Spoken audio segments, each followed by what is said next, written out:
Hello, friends. This is a presentation from a rural medical college hospital near Hyderabad in India. And today we shall be learning around the global health challenges in resolving diagnostic and therapeutic uncertainty around a 62-year-old woman with chronic cough and shortness of breath. The 62-year-old female came to OPD with chief complaints of cough with expectoration and shortness of breath since 1 month, fever since 1 month, vomiting and loose stool since 4 days. History of present illness. Patient was apparently asymptomatic 20 years back. Later, she had intermittent cough once in a month. She was relieved on taking medication, but 1 month ago, she had high grade fever with chills associated with low backache, shortness of breath, and cough with expectoration, which was insidious in onset. For this, she went to a hospital where she was diagnosed with anemia, managed conservatively, and was on ceftriaxone. Symptoms aggravated more since 4 days, blood in sputum and wheeze present. History of vomiting since 4 days, which are 4 to 6 episodes per day. Food and water as content, non-bile stain, non-blood stain. History of loose stool since 4 days, 5 to 6 episodes per day. History of loss of appetite was present. Significant weight loss was present.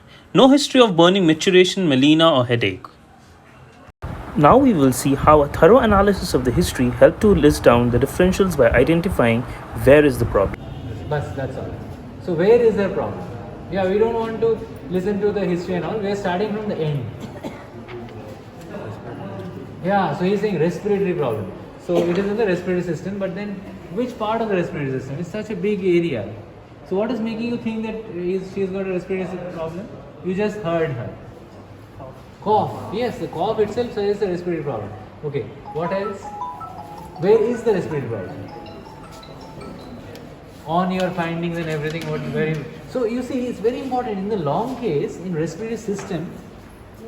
It's all finite. They have slotted it into different morphologic diagnoses. So can you tell us, examiners, what are the morphologic diagnoses of the respiratory system?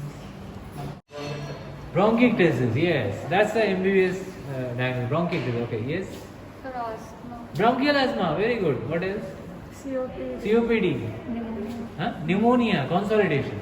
Basically lobar consolidation, upper lobe, lower lobe, consolidation. Okay. Because when you say pneumonia, it is not just the anatomical pathological diagnosis, it is also including etiology into it. So we would want the morphologic diagnosis, yes. Pleural effusion, yes, the simplest one, commonest one, yes. No, that is etiology. So morphologic diagnosis is upper lobe collapse, upper lobe consolidation. So you are saying upper lobe collapse, you are saying lower lobe collapse, and middle lobe collapse, and lung mass. Yes, pneumothorax. Good, pneumothorax. And collapse, consolidation, lung mass, pleural pathologies like pneumothorax, pleural effusion, even pleural mass lesions, and bronchiectasis, bronchial disorders like bronchiectasis, chronic bronchitis, inflammation, and emphysema, disruption of the alveoli. Anything outside the alveoli, which is again a very common morphologic diagnosis, interstitial lung disease. So you see, you have covered the entire respiratory system. Now, which one does she fit in? Now, there is another thing. We are talking about lung mass, but what about masses outside the lung? Mediastinal masses. So you can have mediastinal masses also.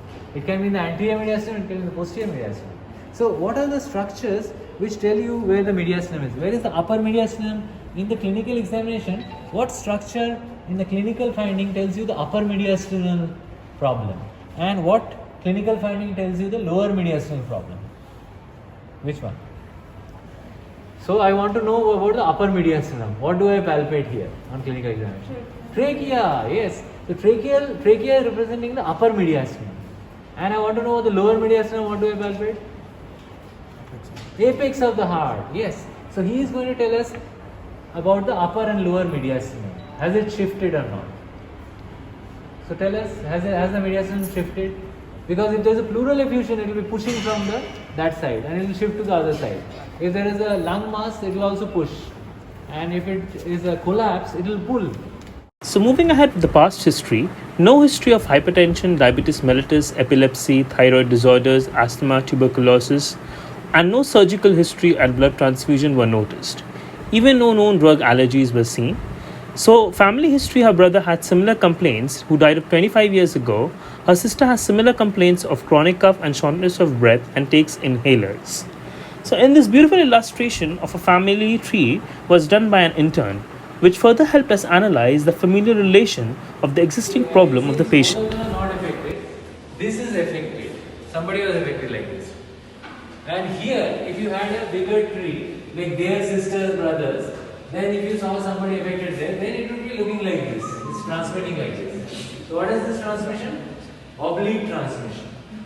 Whereas, if this generation was also affected, somebody was affected there and coming like this, vertical transmission. So vertical is dominant transmission, autosomal dominant. And oblique would have been this as it. So we don't know the transmission here, but yeah, it seems like some familial problem is going on, and that too with hemoptysis. So maybe some pathology in the lung, which is because of a gene, which is causing that problem. Finally, in the menstrual and marital history, she attained menarche at the age of 13 years and married at the age of 14 years.